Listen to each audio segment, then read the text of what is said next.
Hi, I'm Sarah with WTI. My little niece Sophia is starting to move around and she is getting into everything. So my sister was thrilled when I got Sophia this 6-piece climbing set from BanaSuper. Now our sweet baby girl can climb, crawl, slide, and stack to her little heart's content while my sister enjoys a little downtime. This climbing set is made of a high-density foam that's covered with a very soft material that's gentle on Sophia's sensitive skin. My sister likes that it's easy to clean, and even though Sophia is still a bit clumsy, we don't have to worry about her getting hurt while she plays. I love the fact that this is going to grow with her. She's still pretty little, but as she grows, she'll be able to stack these and build her own climbing structures. This is great for indoor or outdoor use, and because of the grippy Velcro bottoms, we know that everything is going to stay in place and not slide out from under her while she plays.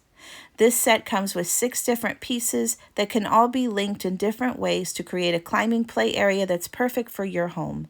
Sophia's favorite is the ball pit. She likes to put all of her toys in there, and when she gets a little older, I will gladly fill it with little plastic balls that she can throw out and my sister has to clean up all day. BanaSuper has really made a great product for toddlers with this activity playset. I think that you and your baby will love it also. And that's my point of view.